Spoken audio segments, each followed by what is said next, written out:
बिस्मिल्लाहिर्रहमानिर्रहीम। अस्सलाम वालेकुम नाज़रीन। आज के वीलॉग में 2-3 अहम इशूज़ हैं जिसके ऊपर बात करेंगे, नेशनल और इंटरनेशनल, फिर फ़लस्तीन की आखिर में बात करूँगा। मैं सबसे पहले आपको अर्ज़ करूँ कि हफ़ीज़ुल्लाह नियाज़ी साहब की मुलाकात अपने बेटे हसन नियाज़ी साहब के साथ हुई है और उसके बाद उन्होंने एक इंटरव्यू दिया और इस इंटरव्यू में उन्होंने उस मुलाकात के हवाले से जो कुछ कहा वो आपसे शेयर कर लेता हूँ। उसके बाद एक और ख़बर है वो शेयर करूँगा।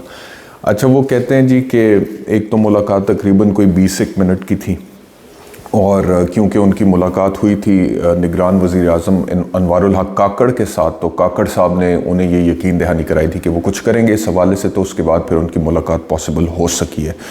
मुलाकात के हवाले से उन्होंने कहा कि जब वो आए हैं हसन नियाज़ी तो वो बड़े अच्छे शेप में थे, बहुत अच्छे उनका मोराल था और फिज़िकली मेंटली हर तरह से वो फिट थे। वो देख के हमें बड़ी तसल्ली हुई और क्योंकि कोई 51 दिन से वो सॉलिटरी कन्फाइनमेंट में थे, यानी कि अकेले उनको कैद किया हुआ था और वहाँ पर वो किसी के साथ बातचीत वगैरह नहीं कर सकते थे, तो इस वजह से हमने ज़्यादा से ज़्यादा उन्हें बोलने का मौका दिया। तो वो 20 मिनट में ज़्यादा देर तक हसन नियाज़ी बोलते रहे, लेकिन उन्होंने कहा कि वो बिल्कुल ठीक थे। लेकिन ये भी उन्होंने साथ कहा कि शुरू में वो काफ़ी तकलीफ़ में रहे हैं, लेकिन क्योंकि वो मजबूत आसाब के हैं और वैसे भी स्ट्रॉन्ग हैं, तो इस वजह से वो इंटैक्ट थे, कंपोज थे। बल्कि उन्होंने बताया कि उनके साथ जो दूसरे साथी थे, हैदर मजीद वकील है मेरे ख्याल में, वो कह रहे थे कि जी हसन ने ये बताया कि हैदर का बहुत बुरा हाल है और वो लेटा हुआ है और इस तरह की बात वगैरह।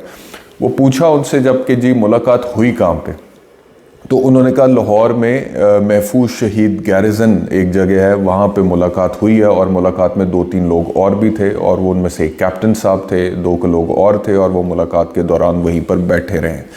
और फिर एक सवाल किया गया उनसे कि जी हसन नियाज़ी से आपने पूछा कि कोई रिग्रेट है उनको, कोई पछतावा है, क्योंकि आपके ख़यालात और हसन के ख़यालात बड़े डिफरेंट रहे और आप पहले भी कहते रहे कि हसन से इख्तलाफ करते रहे सियासी तौर पे। हसन आपसे इख्तलाफ करता रहा बसद एहतराम सियासी तौर पे और नज़रियाती तौर पे। तो उस पे उन्होंने कहा कि मैं अपने ख़ानदान की जो जीन्स है उसको जानता हूँ, तो हमारे साथ होता ये है कि जब इस तरह की कोई चीज़ होती है तो हमारी जो कन्विक्शन है वो बढ़ जाती है। यानी कि उनके कहने का मकसद था कि अपेरेंटली हसन नियाज़ी का जो भी स्टांस या उनकी जो कन्विक्शन थी या कॉन्फिडेंस था अपने नज़रिए को लेके, और नज़रिया वही है जो उनके मामू इमरान खान का है, वो बढ़ गई है इस वाक़ये के बाद से।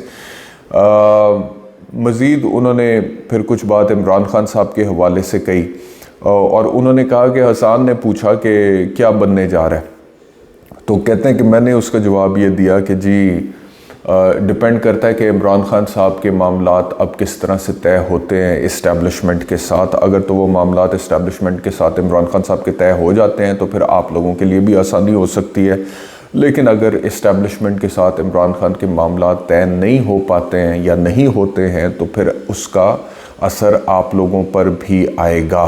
तो ये एक मुलाकात के हवाले से उन्होंने एक अपनी जो भी समरी थी वो बताई है और वो थे उनकी हसन नियाज़ी की वालदा थी और उनकी बहन थी और वो जाकर मिले हसन नियाज़ी से। तो अब ये बात तो तय हो गई, पहले भी जैसे कि वो दहशतगर्दी की अदालत ने कहा था कि हसन नियाज़ी जो हैं वो रूपोश हैं दानिस्ता तौर पे, तो वो अब साबित हो गया, सामने आ गया कि वो रूपोशी नहीं है, लिहाजा उनको इश्तिहारी करार दिए जाना अदालत की तरफ से दुरुस्त फ़ैसला नहीं था और वो कस्टडी में है, फ़ौज की कस्टडी में है।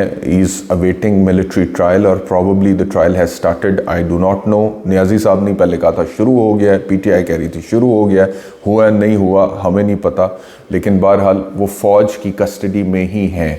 आगे चलते हैं जी। एक ख़बर मैंने देखी अभी जियो न्यूज़ पे उर्दू पे, और वो ख़बर ये थी कि वज़ीर आज़म, मौजूदा वज़ीर आज़म, निगरान वज़ीर आज़म अनवारुल हक काकड़ की मंजूरी से 4 हाज़िर सर्विस फ़ौजी अफसरान को नैब के सुपुर्द कर दिया गया, उनकी खिदमात को। अच्छा, इससे पहले मुझे याद पड़ता है कि 2 अक्टूबर को 2 अक्टूबर 2023 को ख़बर आई थी कि लेफ्टिनेंट जनरल मुनीर अफसर को चेयरमैन नादरा मुकर्रर कर दिया गया और वो भी हाज़िर सर्विस थे GHQ में और उनको चेयरमैन नादरा। तो जब वो ख़बर भी मैंने पढ़ी थी तो मैं सोच रहा था कि हाज़िर सर्विस फ़ौजी अफसर को चेयरमैन नादरा मुकर्रर करना इज़ नॉट मतलब कि इज़ नॉट द प्रेसिडेंट।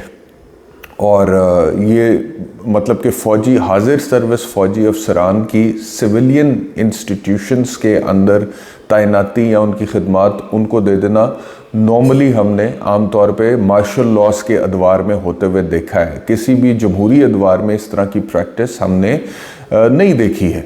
मतलब कि हार्डली अगर कोई एग्जाम्पल होगी तो होगी, नहीं तो वैसे इस तरह की मिसाल आपको नहीं मिलती है। तो एक तो तब 2 अक्टूबर को एक खबर आई थी कि एक हाजिर सर्विस लेफ्टिनेंट जनरल मुनीर अफसर जो हैं उनको चेयरमैन नादरा तैनात कर दिया गया, और अब खबर आई है कि 4 हाजिर सर्विस फ़ौजी अफसरान को उनकी खिदमात को नैब के सपुर्द कर दिया गया, और ये सेकेंडमेंट के थ्रू। अब सेकेंडमेंट ये होती है कि एक अफसर फ़ौज में उसको एक और ड्यूटी पे असाइन कर दिया जाता है, उसकी खिदमत वहाँ पे असाइन कर दी जाती है। अब इसका जो इत्तलाक है वो किसी ऐसी सिचुएशन में हो सकता है कि फ़ौजी अफसर को सिविल इंस्टीट्यूशन में तैनात कर दिया जाए on the basis of secondment. इसके ऊपर सर्टनली एक कानूनी क्वेश्चन है, लेकिन given the fact that Pakistan is a democracy, it has a constitution which talks about the principle of separation of powers, तो उसमें ये चीज़ मेरे ख्याल में मुनासिब नहीं है, और ये अदालत इसके ऊपर भरपूर तरीके से रोशनी डाल सकती है। लेकिन principle of separation of powers क्या है वो मैं आपको अभी बता देता हूँ, लेकिन उससे पहले जो खबर है वो डिटेल में मैं आपके साथ शेयर कर लूँ। बाकायदा तौर पे जियो न्यूज़ में जो खबर छपी है उसमें 4 फ़ौजी अफसरान के नाम भी दिए। पहले हैं जी ब्रिगेड खालिद साहब, उनको डायरेक्टर लगा दिया गया नैब में। दूसरे लेफ्टिनेंट कर्नल नदीम मुजफ्फर, उनको एडिशनल डायरेक्टर लगा दिए गए। फिर मिलिट्री इंटेलिजेंस कोर से हैं मेजर वलीद, उनको डेप्यूटी डायरेक्टर नैब लगाया गया। और मिलिट्री इंटेलिजेंस कोर से ही हैं मेजर कैस कामरान, उनको भी डेप्यूटी डायरेक्टर नैब मुकर्रर कर दिया गया। तो ये खबर है पूरी कि 4 हाजिर सर्विस अफसरान, ये उनके नाम हैं, उनमें से एक ब्रिगेडियर हैं, एक लेफ्टिनेंट कर्नल हैं, 2 मेजर हैं जिनका ताल्लुक MI से है। इन चारों को director, additional director, deputy director तैनात कर दिया गया। अच्छा जी, अब principle of separation of powers, पहले लीगली अगर मैं आ जाऊँ वो क्या कहता है। Principle of separation of powers ये कहता है कि एक रियासत जो होती है उसके मुख्तलिफ पिलर्स होते हैं। मिसाल के तौर पे एक पिलर है पार्लियामेंट, दूसरा है जुडिशरी, तीसरा है एग्जीक्यूटिव। पार्लियामेंट में आपको पता है कि national assembly, senate, provincial assemblies यानी कि सियासतदान बैठते हैं पार्लियामेंट के अंदर। जुडिशरी में आपको पता है अदलिया बैठती है, जजेस बैठते हैं, और उसकी एक हायरार्की है।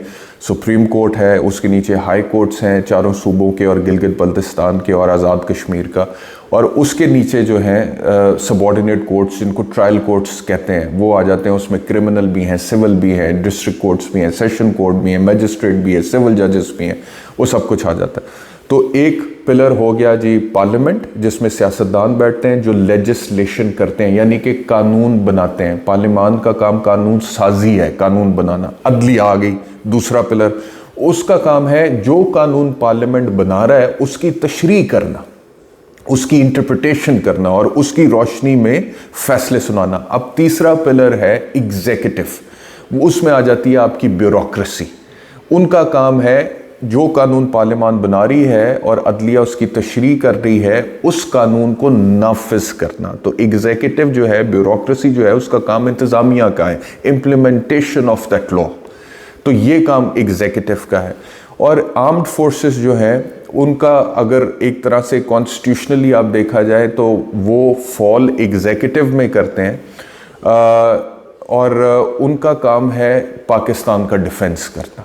और वो फेडरल गवर्नमेंट जो है वो उनको ये लीगली इंटाइटल करती है, और कॉन्स्टिट्यूशन में लिखा हुआ है, कॉन्स्टिट्यूशन में लिखा हुआ है that the job of the armed forces of Pakistan is the defence of Pakistan और to act in aid of civil power when called upon to do so. मिसाल के तौर पे जैसे कराची में जब हालात बड़े ख़राब हो गए तो रेंजर्स को तलब कर लिया गया या फ़ौज को तलब कर लिया गया। तो इस तरह से तो to act in aid of civil power जो है वो फ़ौज को बतौर इदारा सिविलियन इंस्टीट्यूशन या सिविलियन गवर्नमेंट कॉल कर सकती है अपनी मदद के लिए ताकि हालात को बेहतर किया जा सके।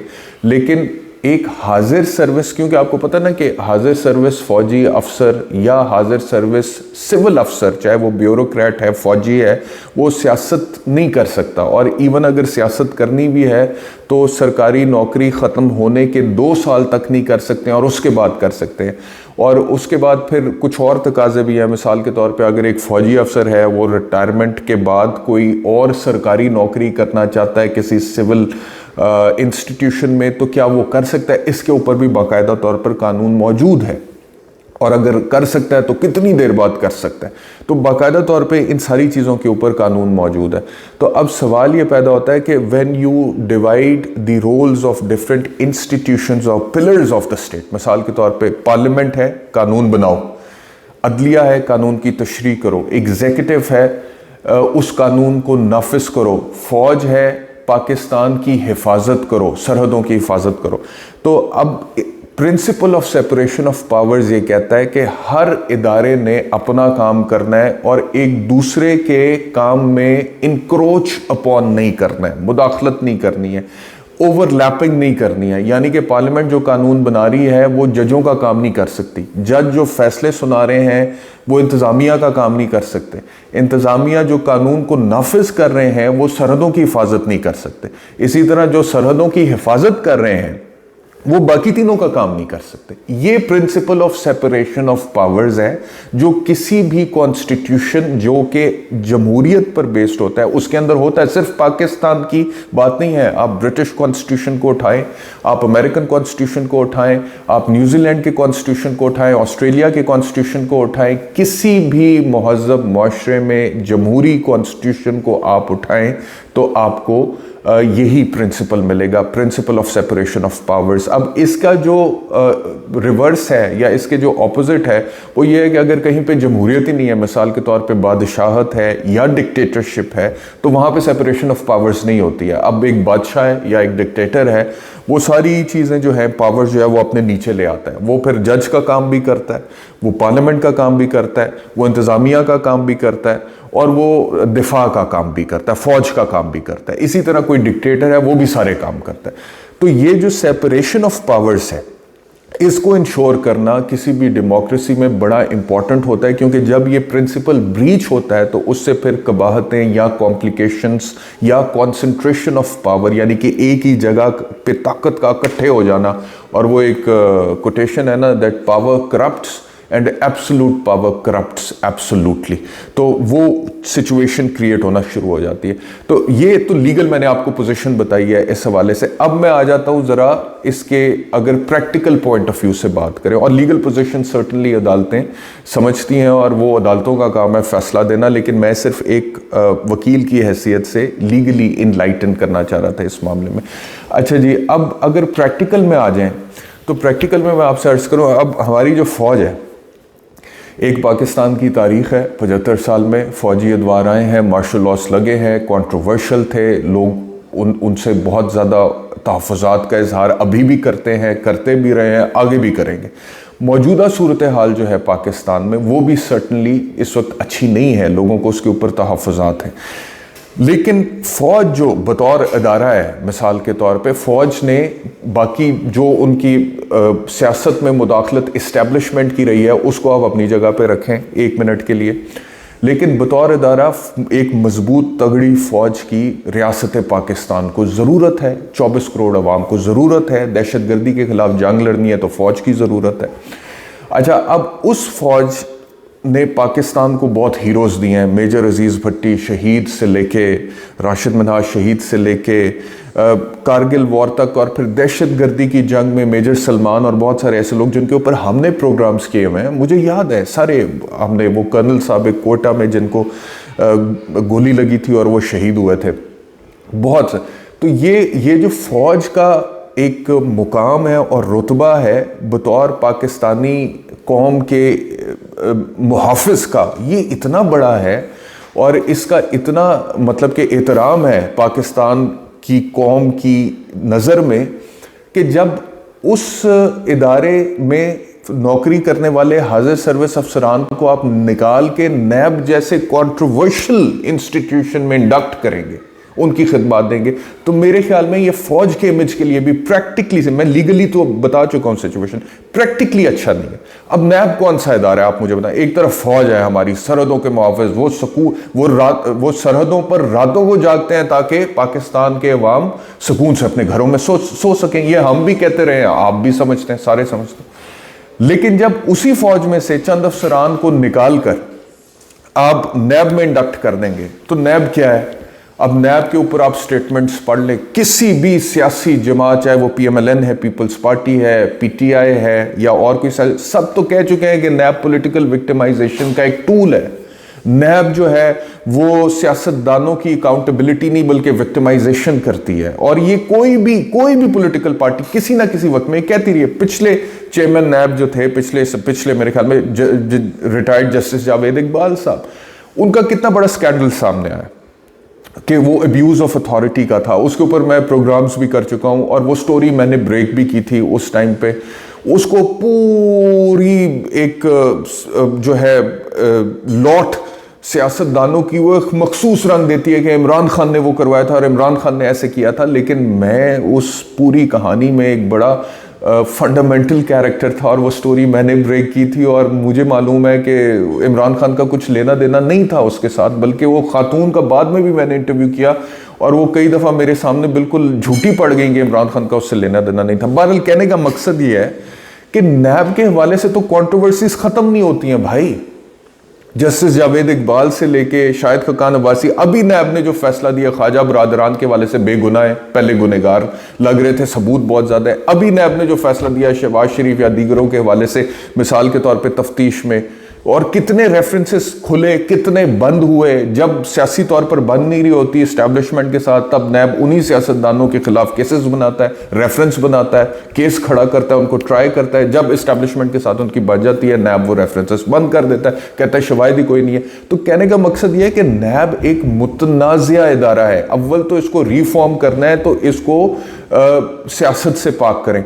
और अगर ये इसी हालत में जैसे कि अभी तक है, और पाकिस्तान तहरीक इंसाफ इसके ऊपर उंगलियां उठा रही है अभी तक, और भी बहुत सारे सियासतदान अभी तक, शाहिद खाकान अब्बासी, बाकी सारे लोग बात करते हैं, तो इसमें अगर हाजिर सर्विस फौजी अफसरान को तैनात किया जाएगा, उनकी खिदमत दी जाएंगी, तो उनका भी इमेज खराब होगा या फौज का बतौर इदारा भी इमेज खराब होगा। तो प्रैक्टिकली भी मुझे मुनासिब फैसला नहीं लगता। तो कानूनी तौर पे एक बात है, दूसरा प्रैक्टिकल बात है, दोनों चीज़ें मैंने आपके सामने रख दी हैं। अब मैं आ जाता हूँ जी फ़लस्तीन पे। फ़लस्तीन के हवाले से जो इसराइल ने 24 घंटे का अल्टीमेटम दिया था हमास को और तमाम गज़ा के रेजिडेंट्स को कि वो गज़ा को खाली कर दें, वहाँ से इनखला हो जाना चाहिए, वो अभी तक हमास जो है उसने गज़ा ना छोड़ने का ऐलान किया है। उन्होंने इनकार कर दिया कि हम नहीं छोड़ेंगे। सऊदी अरब इस सारी सिचुएशन में, क्योंकि कुछ खबरें ये थी कि सऊदी अरब और इज़राइल के आपस में कुछ मामलात डिस्कस हो रहे हैं, मुज़ाकरात हो रहे हैं, क्योंकि कुछ प्रोजेक्ट्स पे परहैप्स काम हो सकता है। तो लेकिन उन्होंने भी, सऊदी अरब ने भी गज़ा से जबरी इनखला को मुस्तरद कर दिया जो इसराइल ने कहा गया। और सऊदी अरब ने क्या है कि इसराइल आलमी कवानीन और इंसानी हकूक़ की पाबंदी करे। और आज कल मैं जब आपसे बात कर रहा था तो टोटल शहादतों की खबर जो थी वो 1800 तक थी, आज खबर 2000 तक चली गई है शहादतों की। और सऊदिया ने इसराइल के साथ जो ताल्लुकात हैं उनकी बहाली के लिए जो बातचीत हो रही थी पहले से उनकी, उसको वक्ती तौर पर मुअत्तल कर दिया। लेकिन ये भी क्लैरिफिकेशन दी है कि ख़त्म नहीं किया है, मुअत्तल किया है जब तक ये लड़ाई चल रही है, और तब तक उस बातचीत को मुअत्तल कर दिया है। इसराइल के लिए ये भी मैं समझता हूँ कि एक अहम बात होगी, क्योंकि Israel was looking forward to having bilateral relations with Saudi Arabia so that कोई बिजनेस प्रोजेक्ट्स जो है वो भी किए जा सके इंटरनेशनल लेवल पे। तो ये फ़लस्तीन की खबर है ताज़ा तरीन। बाकी चीज़ें आपसे शेयर की हैं, इंशाल्लाह मज़ीद अपडेट्स आपके साथ शेयर करेंगे। अपना ख्याल रखिए। अल्लाह हाफ़िज़।